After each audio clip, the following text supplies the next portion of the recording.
Visakha వాజీ news కు స్వాగతం. నేను జ్యోతి. ముందుగా హెడ్లైన్స్ చూద్దాం.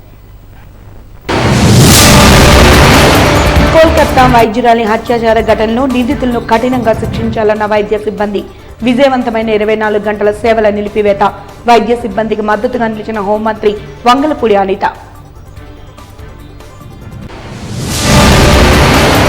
9% పైగా భారతదేశంలో నిరుద్యోగం పెరిగిపోయింది. నిర్మూలన దిశగా ప్రభుత్వాలు యోచన చేయాలన్న ఇన్సూరెన్స్ కార్పొరేషన్ ఎంప్లాయీస్ యూనియన్ నాయకులు. ఉత్తరాంధ్ర కళల్ని భవిష్యత్ తరాలకు తెలియజేయటమే లక్ష్యం. ఈ నెల 22న ఉత్తరాంధ్ర జాతర కార్యక్రమాన్ని విజయవంతం చేయాలని పిలుపునిచ్చిన రైటర్స్ అకాడమీ అధ్యక్షులు వివి రమణమూర్తి. ఇక వివరాల్లోకి వెళ్తే, ప్రభుత్వాల నిర్లక్ష్యం వల్లనే మహిళలపై అత్యాచారాలు హత్యలు జరుగుతున్నాయని, అందులో భాగంగానే కలకత్తాలోని జూనియర్ డాక్టర్పై అఘాయిత్యం జరిగిందని మహిళా చేతన ప్రధాన కార్యదర్శి కె పద్మ అన్నారు. ఈ మేరకు శనివారం జీవీఎంసీ గాంధీ విగ్రహం వద్ద ప్రజా సంఘాలతో కలిసి వైద్య విద్యార్థులు, పలు విద్యార్థి సంఘాలు 9వ రోజు నిరసనను కొనసాగించాయి. ఈ సందర్భంగా జీవీఎంసీ గాంధీ విగ్రహం వద్ద న్యాయ దీక్షను వారు చేపట్టారు. అనంతరం వారు మీడియాతో మాట్లాడుతూ, ఈ సంఘటన దేశంలో కొనసాగుతున్న అత్యాచార సంస్కృతికి, దాన్ని పెంచి పోషిస్తున్న పాలక వర్గాల నిర్లక్ష్యానికి అద్దం పడుతోందన్నారు. నిరసన తీవ్ర స్థాయిలో సాగిస్తున్న వైద్యులకు ఇండియన్ మెడికల్ అసోసియేషన్కి తమ మద్దతును ప్రకటిస్తున్నామని తెలిపారు. ఒక సంఘటన జరిగిందండి. నైట్ డ్యూటీ చేస్తున్న ఒక డాక్టర్, పీజీ డాక్టర్ని నిర్దాక్షిణ్యంగా గ్యాంగ్ రేప్ చేసి చంపేశారు. అది జరిగి వారం రోజులు అవుతుంది, కానీ గవర్నమెంట్ ఇంకా రెస్పాండ్ అనేది లేదు ఇప్పటి వరకు. ఇన్ని రోజుల నుంచి మేము రోడ్ల మీదకి వచ్చి ఇంత దారుణంగా స్ట్రైకులు చేస్తూ మా డ్యూటీలన్నీ కూడా అన్నింటినీ ఆపేసి ఇక్కడికి వచ్చి స్ట్రైక్ చేస్తున్నప్పటికీ కూడా గవర్నమెంట్ ఇంకా రెస్పాండ్ అవ్వట్లేదు. ఎవరైతే ఆ సంఘటన జరిగిందో ఆ అమ్మాయికి మెయిన్గా న్యాయం జరగాలి అనేది మా పోరాటానికి ఇప్పుడు అర్థం. ఆ విక్టిమ్ ఎవరైతే ఉన్నారో వాళ్ళ ఫ్యామిలీకి, ఆ అమ్మాయికి న్యాయం జరగాలి. ఎవరైతే అమ్మాయికి ఇలా చేశారో వాళ్ళందరినీ అరెస్ట్ చేసి కఠినమైన శిక్షలు విధించాలి. మళ్ళీ ఎవరైనా డాక్టర్స్ పైన కానీ లేదా ఒక అమ్మాయి పైన కానీ ఇలాంటి అఘాయిత్యాలు చేయడానికి భయపడాలి. ఆ విధంగా శిక్షలు విధించాలి అనేది మా ఈ పోరాటానికి మెయిన్ అర్థం. దాంతోపాటు మాకు సెంట్రల్ ప్రొటెక్షన్ యాక్ట్ అనేది కావాలి. ఎందుకంటే మేము డ్యూటీలు చేస్తున్నాము అంటే మేము ఎవరికి ప్రజలకి సేవ చేస్తున్నాము. అలాంటిది మా పైన ఇలాంటి దాడులు ఇవన్నీ చేస్తే మేము మాత్రం ఎలా చేయగలము? మా పేరెంట్స్ అయినా మమ్మల్ని ఎలా పంపిస్తారు ఇళ్ళ నుంచి బయటకి, హాస్పిటల్లో పనిచేయండి అనడానికి? సో మేము దానికోసం కూడా సెంట్రల్ ప్రొటెక్షన్ యాక్ట్ అనేది మాకు కావాలి. మేము దానికోసం కూడా ఫైట్ చేస్తున్నాం. ఇప్పుడు ఆగస్టు 9వ తేదీన అతి దారుణమైనటువంటి సంఘటన చోటు చేసుకుంది. వెస్ట్ బెంగాల్ కోల్కతాలో ప్రభుత్వ ఆసుపత్రిలో ఒక ట్రైనీ డాక్టర్పై అతి కిరాతకంగా అత్యాచారం చేసి హత్య చేసినటువంటి ఘటన నిర్భయ 2గా మేమంతా భావిస్తూ ఉన్నాం. ఈరోజు నిర్భయ చట్టం ఊరికినే తీసుకురాలి. మహిళా సంఘాలు, ప్రజా సంఘాలు, రాజకీయ పార్టీలకు అతీతంగా పెద్ద ఎత్తున పోరాటం చేస్తే పోరాడి తెచ్చుకొచ్చినటువంటి చట్టం నిర్భయ చట్టం. ఈరోజు అడుగుతున్నా, నిర్భయ చట్టం వల్ల మహిళలు కొరిగిందేమి? అనేక మంది ప్రాణాలను కాపాడి ప్రాణాలను పోసినటువంటి డాక్టర్లకు ఈరోజు రక్షణ లేకపోతే పరిస్థితి, దౌర్భాగ్యమైన స్థితిలో మనం ఉన్నాం. మొన్ననే 77వ స్వతంత్ర దినోత్సవ వేడుకలు చాలా ఘనంగా అన్ని రాజకీయ పార్టీలు కూడా నిర్వహించుకున్నాయి. జాతిపిత గాంధీ మహాత్మా అన్నాడు, ఎప్పుడైతే స్త్రీ అర్ధరాత్రి ఒంటరిగా నడుస్తుందో ఆ రోజే నిజమైనటువంటి స్వాతంత్రం వచ్చిందని చెప్పేసి. ఏది నిజమైన స్వాతంత్రం అడుగుతున్నాయి? ఈరోజు అమ్మ ఎక్కడో నడి రోడ్డు మీద కాదు, హాస్పిటల్లో ఉన్నటువంటి తన డ్యూటీ చేస్తే నైట్ నిద్రిస్తున్నట్టు ఆ సమయంలో తెల్లవారులు వేసినట్టయితే అమ్మాయి నగ్నంగా పడి ఉన్నటువంటి పరిస్థితి మనం చూస్తున్నాం. అనేకమైనటువంటి అనుమానాలు ఈ యొక్క అత్యాచారం హత్యలో వెలువిస్తున్న పరిస్థితి మనం చూస్తున్నాం. ఈరోజు సీన్ ఆఫ్ ఎఫెన్స్ని కూడా పూర్తిగా ఈరోజు తీసేసే పరిస్థితి మనం అక్కడ చూసిన పరిస్థితి మనం చూస్తున్నాం. మెడ విపరీతంగా గాయం తగిలింది. ఏవైతే ప్రైవేట్ భాగాలు అవన్నిటి కూడా రక్తసిక్తమైనటువంటి పరిస్థితి చూస్తున్నాం. ఆమె అత్యాచారం చేసినటువంటి ఘటనలో విపరీతంగా పెనిగిలాడి ఆమె చేతి గోళ్ళల్లో కూడా ఎవరైతే నేరస్తున్న వాళ్ళ తాలకు రక్త నమూనాలు ఉన్నాయి కూడా చెప్పడం జరుగుతుంది. ఈరోజు రాజకీయ పార్టీలు కానివ్వండి, ఇతర సెలబ్రిటీస్ కానివ్వండి, మిగతా అందరూ కూడా మహిళా సంఘాల ఐక్యత ఒకటే ప్రశ్నిస్తున్నాం. ఒక సెలబ్రిటీకి ఏదైనా చిన్న జరిగినట్లయితే పెద్ద ఎత్తున ఈరోజు ఆందోళన చేస్తారు, లేకపోతే మీడియా పెద్ద ఎత్తున ప్రచారం చేస్తుంది. 8-9 రోజులు అవుతున్నా సరే ఎవరో కూడా ఏ రాజకీయ పార్టీ కూడా ఎందుకు స్పందించలేదు? ఈ అమ్మాయి పట్ల, డాక్టర్ పట్ల ఎందుకు ఈ పోరాటానికి ముందుకు రావట్లేదు మేము అడుగుతా ఉన్నాం. కాబట్టి ఇప్పటికైనా చిత్తశుద్ధి ఉన్నట్లయితే రాజకీయ పార్టీలకు అతీతంగా ఏవైతే మనం పోరాడి సాధించుకున్న నిర్భయ కానివ్వండి, దిశ కానివ్వండి, పోక్సో చట్టాలన్నీ కూడా పటిష్టంగా అమలు చేయాలి. పటిష్టంగా అమలు చేయకపోవడం వల్ల ఇటువంటి ఘటనలన్నీ కూడా పునరావృతం చెప్పేసి మేము తెలియజేస్తున్నాం. దాని కూలంకసరికి వెళ్ళండి, పూర్తి వివరాలు తెలియచేయండి, దాని మూలాల్లోకి వెళ్ళండి. ఒకరే అని చెప్తున్నా కాదు, 3-4 కలిసి అత్యాచారం, సామూహిక అత్యాచారమే జరుగుతుందని చెప్పి ఒక సీనియర్ డాక్టర్ అక్కడ పరిశీలన చేసినప్పుడు చెప్పినప్పుడు ఎందుకు అక్కడ ప్రభుత్వం దాన్ని తీసుకోలేకపోతే అడుగుతుంది. తక్షణమే ఎవరైతే ఉన్నారో ఇతర ముద్దాయిలను కూడా తక్షణం అరెస్ట్ చేయాలి. ఈ రోజు మేము ఒకటే తెలియజేస్తాం, ఇటువంటి ఘటనలు జరిగినప్పుడు మహిళా సంఘాలకి, ఇతర సంఘాలకి పెద్ద ఎత్తున ఆందోళన చేసి 1 నెల 2 నెలలు దానివే చూపిస్తున్న తర్వాత ఆ కేసు ఏమైందో ప్రశ్నార్థకంగా మారిపోతున్న వల్ల ఏదో రేపిస్టులందరూ కూడా పెట్టలేకపోతున్నారు. మహిళలకి, డాక్టర్లకి, విద్యార్థులకి, చిన్నపిల్లలకి ఎవరు కూడా రక్షణ లేకపోతుంది. కాబట్టి రక్షణ కల్పించే వరకు, ఈ డాక్టర్కి న్యాయం జరిగేంత వరకు డాక్టర్లందరూ కూడా పెద్ద ఎత్తున దేశవ్యాప్తంగా ఇప్పటికే రోడ్డు మీద వచ్చారు. ఉద్యమం మరింత ఉప్పిరిలా లేస్తుంది. కాబట్టి న్యాయం జరిగేంత వరకు కూడా పెద్ద ఎత్తున మహిళా సంఘాల ఐక్యతగా దేశవ్యాప్త ఉద్యమం తీసుకొస్తామని చెప్పి ఈ సందర్భంగా తెలియజేస్తూ డాక్టర్లు చేస్తున్నటువంటి పోరాటానికి సంఘీభంగా ఆంధ్రప్రదేశ్ మహిళా సమ్మెక POW, CMS అందరూ కూడా పనిచేస్తాయని చెప్పేసి ఈ సందర్భంగా తెలియజేస్తా ఉన్నాం. ఇవాళ మీరు చూసుకున్నట్టు ఏంటండి, 6వ రోజు మా నిరసన కొనసాగుతుంది. దేశవ్యాప్తంగా మేము అన్ని చోట్ల జూడాలు, జూనియర్ డాక్టర్లు, సీనియర్ డాక్టర్లు అందరూ కలిపి మేము ఎలక్టివ్లు, ఎమర్జెన్సీలు అన్నీ కలిపి మేము ఇవాళ ఇంత ఉద్రిక్తంగా ఈ నిరసన కొనసాగిస్తున్నాం. ఇంతవరకు ఎవరైతే విక్టిమ్ ఉన్నారో ఆ అమ్మాయికి న్యాయం జరగలేదండి. ఇప్పటి వరకును ఆ దొండగలను పట్టుకోలేదు. ఇన్వెస్టిగేషన్లు వాళ్ళు చేస్తున్నారు, కానీ ఇప్పటి వరకు మాకేమీ ఫైనల్ న్యూస్ రాలేదు. ఫైనల్ అక్యూజ్డ్ అనే వాళ్ళు ఇప్పుడు దాకా మాకు నోటీస్ రిలీజ్ చేయలేదు. మా ఈ పోరాటం, మా ఈ నిరసన ఉద్రిక్తత మాకు న్యాయం జరిగేంత, ఆ అమ్మాయికి, ఆ ఫ్యామిలీకి న్యాయం జరిగేంత వరకు మేము కొనసాగిస్తామండి. అలాగే ఇందులోనే భాగంగా మేము 6వ రోజున విశాఖపట్నంలో ఆంధ్ర మెడికల్ కాలేజ్ మరియు చుట్టుపక్కల ఉన్న మెడికల్ కాలేజెస్ నుంచి అందరూ కూడా GVP మెడికల్ కాలేజ్, NRI, గీతం వాళ్ళు అందరూ కలిసి మేము ఇక్కడ గాంధీ బొమ్మ దగ్గర నిరసన కంటిన్యూ చేస్తున్నామండి.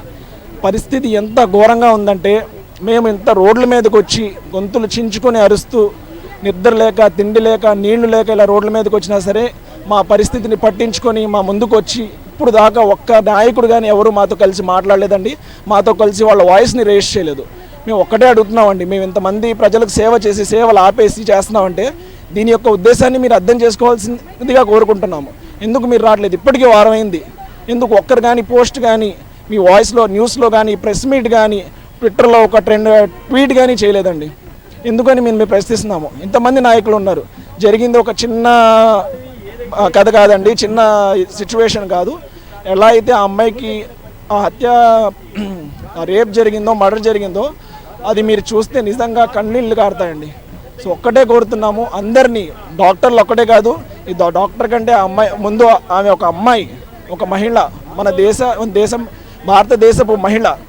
ఆవిడ కోసం ఉత్త డాక్టర్లే కాదండి, వేరే అందరూను వివిధ సంస్థల నుంచి కానీ, వివిధ విద్యా సంస్థలు కానీ అందరూ కలిసి ముందుకు రావాలండి. అన్ని ఆర్గనైజేషన్లు ముందుకు వచ్చి దీన్ని గట్టిగా ఖండించాలి. మన అందరి కోసం స్ట్రిక్ట్ లాస్ వచ్చేంత వరకు, మనకు లా వచ్చేంత వరకు, మనం న్యాయం జరిగేంత వరకు పోరాడాలి. ఈ కోల్కతా ఘటన అనేది దేశవ్యాప్తంగా కూడా సంచలనం సృష్టించినటువంటి విషయం అనేది మనందరికీ కూడా తెలిసిన విషయమే. అయితే మనం ఇటువంటి ఘటనలు అనేవి రోజు కూడా మనం నిత్యం పేపర్లో చూస్తూ ఉన్నాం. ఎవరైతే బయటకు వచ్చి ఆందోళన చేస్తున్నారో, ఎవరైతే నిరసనలు తెలియజేస్తున్నారో, ఎవరైతే పోరాటానికి వచ్చి మాకు ఈరోజు స్వాతంత్రం అనేది రాలేదు, మహిళంగా మేము వెనకబడే ఉన్నాము, అత్యాచారాలకు గురవుతున్నాము, అనసబడుతున్నాము అని చెప్పేసి ఎవరైతే ప్రకటిస్తున్నారో అటువంటి ఘటనలు మాత్రం మనకి ఈరోజు వస్తూ ఉన్నాయి. నిర్భయ ఘటన నుంచి దిశ ఘటన వరకు, అలాగే హత్రాస్ ఘటన, ఉన్నావ్ ఘటన, లలిత్పూర్ ఘటన లాంటి ఘటనలన్నీ కూడా మనం ఈరోజు దేశవ్యాప్తంగా చూస్తూనే ఉన్నాము. ఇటువంటి ఘటనలన్నింటిలో కూడా ప్రతినిత్యం కూడా పునరావృతం అవుతున్న విషయం ఏంటంటే, ఈ మద్యం, మత్తు పదార్థాల విషవలయంలో చిక్కినటువంటి యువత ఏదైతే ఉన్నారో, ప్రజానికి ఎవరైతే ఉన్నారో వాళ్ళందరూ కూడా మహిళపై అత్యాచారానికి కారకులుగా ఉన్నటువంటి విషయాన్ని మనకు తెలుస్తూ ఉంది.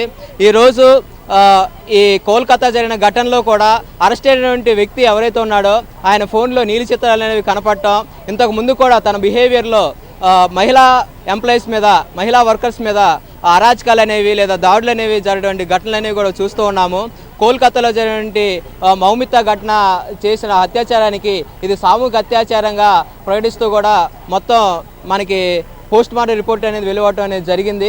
ఈ పోస్ట్ మార్టం రిపోర్ట్ ప్రకారంగా ఒక 150 గ్రాముల లిక్విడ్ అనేది ఆ అమ్మాయిలో ఉందని చెప్పేసి మొత్తం కూడా పోస్ట్ మార్టంలో చెప్పడం, వెన్నుముక విరిచేశారు, కాలు విరిచేశారు అనేటువంటి కంటిలో నుంచి నోట్లోంచి కూడా రక్తాలు వచ్చేటువంటి విషయాన్ని ఆ పోస్ట్ మార్టం తెలియజేసింది. ఈ పోస్ట్ మార్టం ప్రకారంగా మనం చూస్తుంటే ఇది కావాలనే అక్కడ ఉన్నటువంటి ఏదైతే డ్రగ్స్ మాఫియా సిక్స్ రాకెట్కి వ్యతిరేకంగా మౌమిత పోరాటం చేసిందో దానికి వ్యతిరేకంగా జరుగుతున్నటువంటి దాంట్లో భాగంగానే దాన్ని నోరు మూయించడం భాగంగానే ఇది కూడా జరిగిందని చెప్పేసి మేము తెలియజేస్తున్నాం. ఇటువంటి ఘటనలు అనేవి పునరావృతం కాకుండా ఆ మత్తు పదార్థాలు, పోల్ సైట్లు, సిక్స్ రాకెట్ అన్నింటిని కూడా అరికట్టాలని చెప్పేసి ఆ గవర్నమెంట్ దీనికి తగిన చర్యలు తీసుకోవాలని చెప్పేసి మేము పీడిఎస్కి డిమాండ్ చేస్తూ ఉన్నాం. ఇదిలా ఉండగా కోల్కతాలో జూనియర్ డాక్టర్పై అత్యాచారం చేసిన నిందితులపై కఠిన చర్యలు తీసుకోవాలని డిమాండ్ చేస్తూ విశాఖ జీవీఎంసీ దగ్గర నిరసన వ్యక్తం చేస్తున్న వైద్యులకు, సిబ్బందికి మద్దతు పలికారు హోంమంత్రి అనిత. సంఘీభావంగా దీక్షలో కూర్చుని హోంమంత్రి అనిత నిందితులపై చర్యలు తీసుకోవాలని సీఎం మమతా బెనర్జీని కోరారు.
ఎస్సీ ఎస్టీ వర్గీకరణ నేపథ్యంలో ఆగస్టు 1 నుండి సుప్రీంకోర్టు ఇచ్చిన తీర్పును వ్యతిరేకిస్తున్నట్లు దళిత నాయకులు చిన్నయ్య తెలిపారు.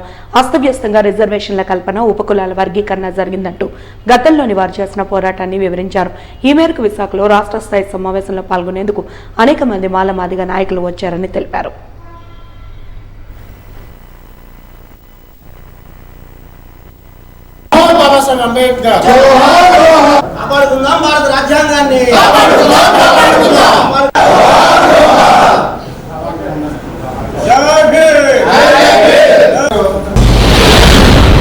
రాష్ట్ర వ్యాప్తంగా ఎస్సీ వర్గీకరణ చేయాలని ఒక ఏర్పాటువాద గ్రూపు ఎంఆర్పిఎస్ పేరుతో వాళ్ళ ఎంఆర్పిఎస్ని స్థాపించి రాష్ట్ర వ్యాప్తంగా మాలల మీద విషం కక్కుతున్న సమయంలో మేము 1995లో మాల మహానాడుగా ఏర్పడి వర్గీకరణ వ్యతిరేకంగా పోరాటాలు చేశాం. తదనంతరం జస్టిస్ రామచంద్రరాజు కమిషన్ ద్వారా అప్పుడు రాష్ట్ర ప్రభుత్వం జనాభా లెక్కలు, దొంగ లెక్కలు చూపించి మాదిగలు ఎక్కువ అనే ఒక నినాదంతో వర్గీకరణ చేయడం అనేది జరిగింది ఏబిసిడీలు. దాన్ని వ్యతిరేకిస్తూ న్యాయ పోరాటం అప్పుడు పెద్దలు ఈవి చిన్నయ్య గారు, పివి రావు గారు ఇలాంటి పెద్దల ఆధ్వర్యంలో సుప్రీంకోర్టులో కేసులు వేయటం, దానికి మేమందరం కూడా సహకరించాం. అదేవిధంగా ప్రజా పోరాటాల ద్వారా 2004 సంవత్సరంలో గౌరవ సుప్రీంకోర్టు 5 సభ్యుల ధర్మాసనం వర్గీకరణ కొట్టివేయడం జరిగింది. తదనంతరం ఇటీవల సుప్రీంకోర్టు 7 సభ్యుల జడ్జిలతో ధర్మాసనం ఒక తీర్పుని వెలువరించింది ఇటీవల కాలంలో. ఎస్సీ ఎస్టీలు కూడా క్రీమీ లేయర్ అమలు చేయాలి అనే ఒక కాజు కూడా సలహాలు సూచనలు ఇస్తూ దాన్ని కూడా ఇంప్లిమెంట్ చేయమని సుప్రీంకోర్టు ఇచ్చిన వెంటనే మా నాయకులు, జాతీయ అధ్యక్షులు, మాల మహాసభ నాయకులు మల్లి వెంకటరావు గారు వెంటనే సుప్రీంకోర్టులో రివ్యూ పిటిషన్ వేయడం, తదనంతరం రాష్ట్రం నుంచి కూడా ఒక 2 పిటిషన్లు వేశారు. దేశవ్యాప్తంగా రామవిలాస్ పాస్వాన్ తనయుడు చిరాగ్ పాస్వాన్ గారు కానీ, బీఎస్పీ అధినేత్రి మాయావతి గారు కానీ, ఆర్పిఐ జాతీయ అధ్యక్షులు రామ్దాస్ అత్వాలే గారు కానీ వీళ్ళందరూ కూడా ఈ వర్గీకరణ వ్యతిరేకిస్తున్నారు. మేము రాష్ట్రంలో ఈ వర్గీకరణ పనిచేసే నాయకులందరూ కలుపుకుని కేంద్ర స్థాయిలో కూడా ఒక కోఆర్డినేషన్ కమిటీగా ఏర్పడి న్యాయ పోరాటంతో పాటు ప్రజా పోరాటాలు కూడా చేయడానికి సిద్ధంగా ఉన్నాం. భారతదేశంలో నిరుద్యోగ సమస్య 9% పైబడి ఉందని, నిర్మూలించాల్సిన ప్రభుత్వాలు చోద్యం చూస్తున్నాయని ఇన్సూరెన్స్ కార్పొరేషన్ ఎంప్లాయీస్ యూనియన్ ప్రధాన కార్యదర్శి కామేశ్వరి తెలిపారు. డాబా గార్డెన్స్ అల్లూరి విజ్ఞాన కేంద్రంలో డివైఎఫ్ఐ ఆధ్వర్యంలో నిరుద్యోగ కారణాలు, నిర్మూలన అంశాలు అనే విషయంపై సదస్సును నిర్వహించారు. ఈ సందర్భంగా సదస్సు వివరాలను ఆమె మీడియాకు వివరిస్తూ ప్రైవేటీకరణ మంత్రంతో ప్రభుత్వాలు నిరుద్యోగాన్ని మరింత పెంచుతున్నాయని ఆరోపించారు. పరిశ్రమల స్థాపన కుంటుపడిందని, అందుకే ఉపాధి కల్పన అందని ద్రాక్ష అయిందని తెలిపారు. ఇప్పటికైనా ప్రభుత్వాలు ముందు చూపుతో పారిశ్రామికీకరణ, జాతీయకరణ అంశాలతో ముందుకు వెళ్లాలని తెలిపారు. ఈరోజు ప్రభుత్వం ఏం పూనుకోవాలి? కోసం జరుపుకుంటోంది. 50 ఏళ్ళుగా ఐసీయూ విశాఖపట్నం అనే మా ఎల్ఐసి ఎంప్లాయీస్ యూనియన్ ప్రజల ఇష్యూస్ మీద మాట్లాడుతూ వస్తుంది, ప్రజల తాలూకు ఇష్యూస్ని రేస్ చేస్తూ వస్తుంది. సో అందులో భాగంగానే మేము ఈరోజు ఈ సదస్సు నిర్వహిస్తున్నాం. సదస్సు తాలూకా టాపిక్ నిరుద్యోగం, కారణాలు, పరిష్కారాలు. సో భారతదేశంలో పెరిగిపోయిన నిరుద్యోగం 9% దాటిపోయింది నిరుద్యోగం. ఈరోజు ఈ సదస్సులో అదే చర్చించుకుంటున్నాము. ఇంత నిరుద్యోగం గత 45 ఏళ్లలో ఎప్పుడూ లేనంత నిరుద్యోగం ఇప్పుడు ఉన్నది. ఈ నిరుద్యోగంకి సంబంధించి ఎక్కువగా మేము ఇవాళ మొబిలైజ్ చేసింది ఎస్ఎఫ్ఐ యూనియన్ డివైఎఫ్ఐ ద్వారా కాలేజ్ పిల్లల్ని మొబిలైజ్ చేసాము. కాలేజ్ స్టూడెంట్స్ ఎక్కువ మంది సెమినార్లో పార్టిసిపేట్ చేస్తున్నారు. ఎందుకంటే భావి భారత్ పౌరులుగా వాళ్ళకి ఉద్యోగం, అందరికీ ఉపాధి కలగాలి, వాళ్ళు పని చేసుకోవాలి అనే దీని మీద మేము ఈ సదస్సు నిర్వహించడం జరుగుతుంది. ఇందులో భాగంగా భారతదేశంలో ఈరోజు నిరుద్యోగం ఎంత పెరిగిపోయిందంటే ఇతర దేశాల్లో మొన్నే మనం బంగ్లాదేశ్లో చూసాము యువత రెవల్యూషన్ ఎలా ఉంటుంది అనేది. ప్రభుత్వాన్ని పడదోసేసి షేక్ హసీనా గారు పారిపోవాల్సి వచ్చిన పరిస్థితి బంగ్లాదేశ్లో వచ్చింది. అలాగే ఈరోజు మనం ప్రభుత్వ విధానాలు ఎలా ఉన్నాయంటే నిరుద్యోగం అని అడిగితే కనుక పకోడీ బండి పెట్టుకోండి, పానీపూరి బండి పెట్టుకోండి అనే పరిస్థితిలో ఈరోజు ఉన్నది. సో అలా ఉండకూడదు. అందరికీ డీసెంట్ జాబ్స్ అనేది కల్పించాలి. ప్రభుత్వ బాధ్యత ఇది. ఉద్యోగాలు కల్పించలేని మన దేశంలో ఉండే అంత యువత పాపులేషన్ ఇంకెక్కడా లేదు ప్రపంచంలో. అలాంటి హ్యూమన్ రిసోర్స్ని వాడుకోకుండా పానీపూరి బండి పెట్టుకోండి, లేకపోతే బజ్జీలు వేసుకోండి అని చెప్పడం దుర్మార్గం. సో ప్రభుత్వం ఈరోజు ఆ బాధ్యత వహించాలి, అందరికీ ఉద్యోగాలు కల్పించాలి అంటే వాళ్ళ విధానాల్లో మార్పు రావాలి. ఎంతసేపు అదానీ అంబానీలకి యావత్ దేశ ఆస్తి కట్టబెట్టడమే కాకుండా సంస్థల్ని, ఫ్యాక్టరీలని, సంస్థల్ని నెలకొల్పితే అప్పుడు ఉద్యోగాలు వస్తాయి.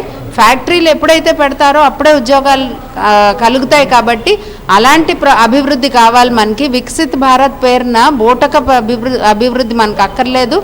ఈ పిల్లలందరికీ కూడా, ఈ యంగర్ జనరేషన్ అందరికీ కూడా ఉద్యోగాలు కల్పించే గ్రోత్ మనకు కావాలి. ఆన్ ద కాంట్రరీ ఈరోజు ఉద్యోగాలు పోతున్నాయి. ఇప్పుడు రిసెషన్ కారణంగా ఉద్యోగాలు పోతూ ఉన్నాయి. చాలామంది ఐటీ కంపెనీల్లో లే ఆఫ్లు జరుగుతున్నాయి. సో అలా కాకుండా ప్రభుత్వ రంగ సంస్థల్ని బలోపేతం చేసుకోవాలి, అందులో ఉద్యోగాలు కల్పించాలి. రిక్రూట్మెంట్ 2020-24 సంవత్సరం బ్యాచ్ బిజినెస్ మేనేజ్మెంట్ విద్యార్థులు తమ ధ్రువపత్రాలను తీసుకుని ఎంతో ఆనందంగా వీడ్కోలు పలుకుతూ తమ స్వస్థలాలకు చేరుకుంటున్నారని international business school of management principal professor Vishwanath తెలిపారు. మద్దెలపాలెం వైవిఎస్ మూర్తి ఆడిటోరియంలో గ్రాడ్యుయేషన్ డే వేడుకలు ఘనంగా నిర్వహించినట్లు ఆయన తెలిపారు. ఈ సందర్భంగా బ్యాచ్లో 52 మంది విద్యార్థులు తమ ప్రతిభను చూపి గ్రాడ్యుయేట్ పట్టాను ముఖ్య అతిథుల చేతుల మీదుగా స్వీకరించారని తెలిపారు.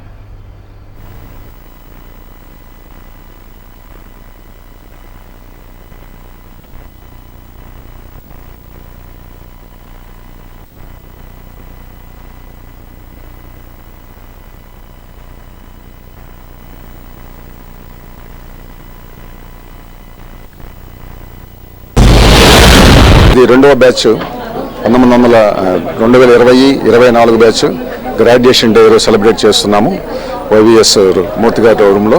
దానికి చీఫ్ గెస్ట్గా మన ప్రొఫెసర్ కిషోర్ బాబు గారు, మన రిజిస్ట్రార్ గారు వచ్చారు. ఈ బ్యాచ్లో 52 మంది గ్రాడ్యుయేషన్ సర్టిఫికెట్లు తీసుకోవడం జరిగింది.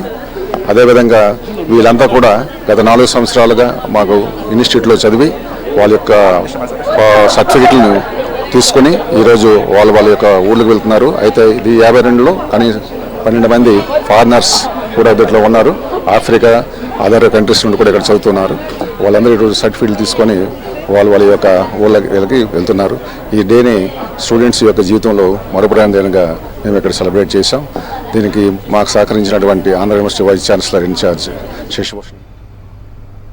చిన్నారుల కోసం ప్రత్యేకంగా డ్యాన్స్ కాంపిటీషన్స్ ను నిర్వహిస్తున్నట్లు ప్రముఖ ఆర్జే వీరుమామ తెలిపారు. ఈ మేరకు నిర్వహించిన విలేకరుల సమావేశంలో ఆయన మాట్లాడుతూ మొదటి రౌండ్ ఆడిషన్స్ పూర్తయ్యాయని వెల్లడించారు. రెండవ రౌండ్ ఆడిషన్స్ కోసం సంబంధిత ఫోన్ నెంబర్లు సంప్రదించి రిజిస్ట్రేషన్ చేసుకోవాలని తెలిపారు. చిన్నారులను అన్ని రంగాల్లోనూ ప్రోత్సహించడమే తమ కార్యక్రమం ముఖ్య ఉద్దేశమని తెలియజేశారు. కార్యక్రమంలో చిన్నారులు తమ నృత్యాలతో అలరించారు.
Uno mancha DJ Gadra, Frankie pone la mancha.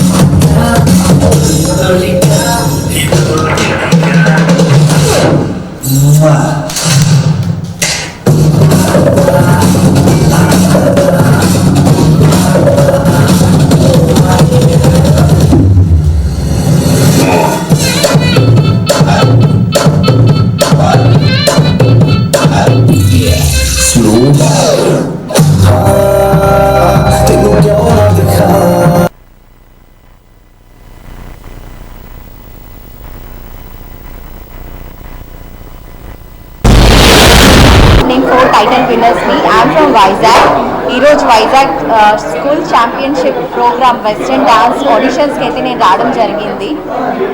ఈ షో అనేది వీరుమామ డిజైన్ చేశారు. ప్రతి ఒక్క ఏజ్ గ్రూప్ వాళ్ళకి ప్రతి ఒక్క టాలెంట్ని బయటికి తీయడానికి వీరుమామ ఈ షో అనేది డిజైన్ చేయడం జరిగింది. So all the very best to the participants. Come and show your talent. Champions అనే కాన్సెప్ట్ని 2018లో మనం స్టార్ట్ చేసాం. 2019లో కూడా చేసాం. చాలా పెద్ద హిట్ అయింది.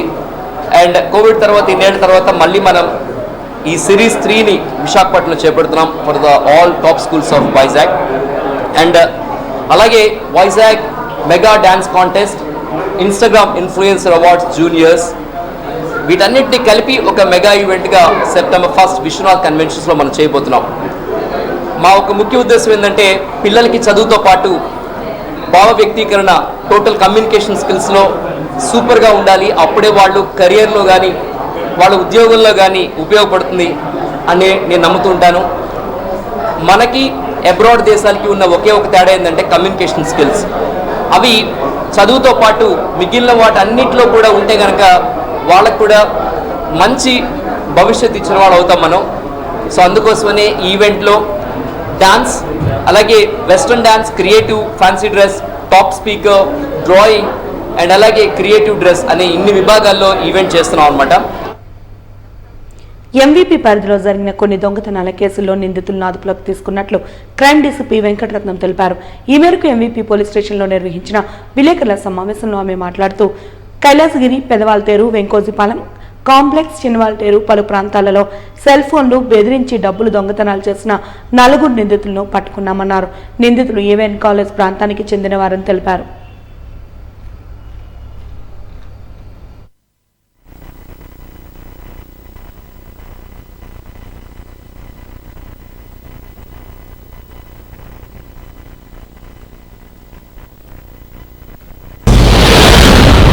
ఎంవీపీ పోలీస్ స్టేషన్ లిమిట్స్ మరియు 3 టౌన్ పోలీస్ స్టేషన్ లిమిట్స్లో కొన్ని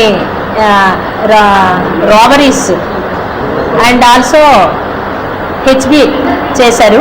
5 అఫెండర్స్ మొన్న ఆగస్ట్ 15th నైట్న వీళ్ళు స్టార్ట్ అయ్యారు. ఫస్ట్ కైలాసగిరి దగ్గర ఒక నడుచుకుని వెళ్తున్నటువంటి ఒక వ్యక్తి దగ్గర వీరు సెల్ ఫోను అండ్ క్యాష్ కూడా లాక్కొని వెళ్ళిపోవడం జరిగింది. అక్కడి నుంచి అలా వచ్చి ఈ పెదవాల్తేరు ఏరియాలో అక్కడ సులభ కాంప్లెక్స్ దగ్గర మళ్ళా వీళ్ళు ఈ 5 కూడా ఒక వ్యక్తి దగ్గర మళ్ళీ సేమ్ మేనర్లో ఒక సెల్ ఫోను మరియు క్యాష్ను కూడా లాక్కోవడం జరిగింది. ఆ తర్వాత అలా డౌన్కి వచ్చి ఇసుక తోట ఏరియాలో నడుచుకొని వెళ్తున్నటువంటి వ్యక్తి దగ్గర ఆయనకి భయపెట్టి గట్టిగా లాక్కున్నారు ఆయన దగ్గర ఉండేటటువంటి సెల్ ఫోన్ని. ఆ తర్వాత వచ్చి హెచ్బి కాలనీకి వెళ్ళి మళ్ళీ సేమ్ అసలు వీధంతా నడుచుకొని వెళ్ళే వ్యక్తుల దగ్గర సెల్ ఫోన్ లాక్కోవడము, బయటెక్కడము, వాళ్ళ పాకెట్లో ఉండేటటువంటి డబ్బులు లాక్కోవడం. ఉత్తరాంధ్ర కళల్ని భవిష్యత్ తరాలకు తెలియజేసేందుకు ఈ నెల 22న విశాఖలో ఉత్తరాంధ్ర జాతర కార్యక్రమాన్ని నిర్వహించనున్నట్టు రైటర్స్ అకాడమీ అధ్యక్షులు వివి రమణమూర్తి స్పష్టం చేశారు. ఈ మేరకు ద్వారకానగర్ పౌర గ్రంథాలయంలో నిర్వహించిన విలేకరుల సమావేశంలో ఆయన మాట్లాడుతూ ప్రపంచ జానపద దినోత్సవం సందర్భంగా నగరంలోని గురజాడ కళాక్షేత్రంలో సుమారు 2000 మంది సమక్షంలో భారీగా కళాజాత ఉంటుందని తెలిపారు. కార్యక్రమానికి ముఖ్య అతిథులుగా సాంస్కృతిక శాఖ మంత్రి కందుల దుర్గేష్, హోంమంత్రి వంగలపూడి అనిత, విజయనగరం ఎంపీ కలిశెట్టి అప్పలనాయుడుతో పాటు స్థానిక ఎంపీలు, ఎమ్మెల్యేలు, ఎమ్మెల్సీలు, మాజీ నేతలతో పాటు సినీ కమేడియన్ బ్రహ్మానందం, అధిక సంఖ్యలో కళాకారులు హాజరు కానున్నట్టు తెలిపారు. కళా సంఘాల ప్రతినిధులతో కలిసి పౌర గ్రంథాలయంలో నిర్వహించిన విలేకరుల సమావేశంలో ఆయన మాట్లాడారు.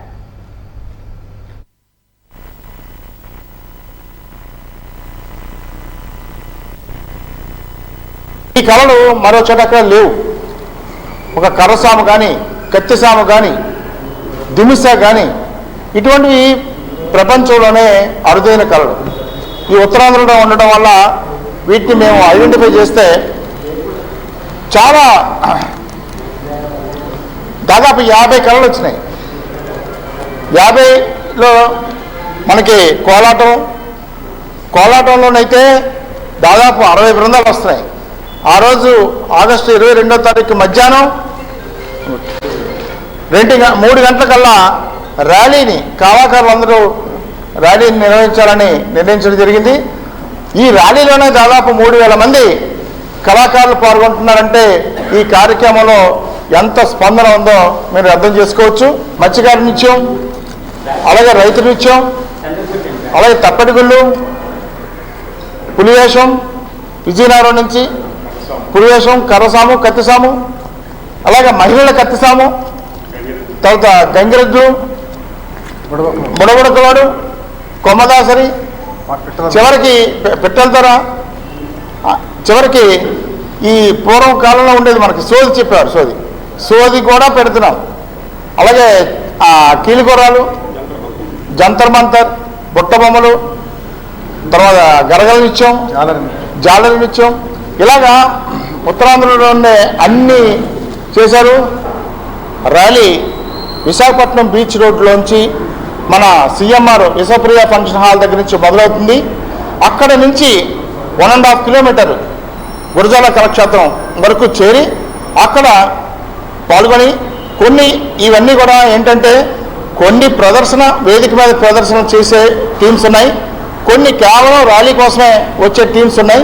ర్యాలీలో మొత్తం అన్ని కూడా కోలాటాల దగ్గర నుంచి అన్ని ప్రక్రియలు కూడా అక్కడ కూడా ర్యాలీలో కూడా ఉంటాయి. వేదిక మీద మాత్రం ఒక 40 ప్రదర్శనలు మనకి ఏర్పాటు చేసుకున్నాం. వాజీ న్యూస్ ముగించే ముందు హెడ్లైన్స్ మరొకసారి చూద్దాం. వైద్యురాలు అత్యాచార ఘటనలో నిందితులను కఠినంగా శిక్షించాలన్న వైద్య సిబ్బంది. విజయవంతమైన 24 గంటల సేవల నిలిపివేత. వైద్య సిబ్బందికి మద్దతుగా నిలిచిన హోంమంత్రి వంగలపూడి అనిత. 90% పైగా భారతదేశంలో నిరుద్యోగం పెరిగిపోయింది. నిర్మూలన దిశగా ప్రభుత్వాలు యోచన చేయాలన్న ఇన్సూరెన్స్ కార్పొరేషన్ ఎంప్లాయీస్ యూనియన్ నాయకులు. ఉత్తరాంధ్ర కళల్ని భవిష్యత్ తరాలకు తెలియజేయటమే లక్ష్యం. ఈ నెల 22న ఉత్తరాంధ్ర జాతర కార్యక్రమాన్ని విజయవంతం చేయాలని పిలిపించిన రైటర్స్ అకాడమీ అధ్యక్షులు వివి రమణమూర్తి. ఇంతటితో సమాప్తం. నమస్కారం.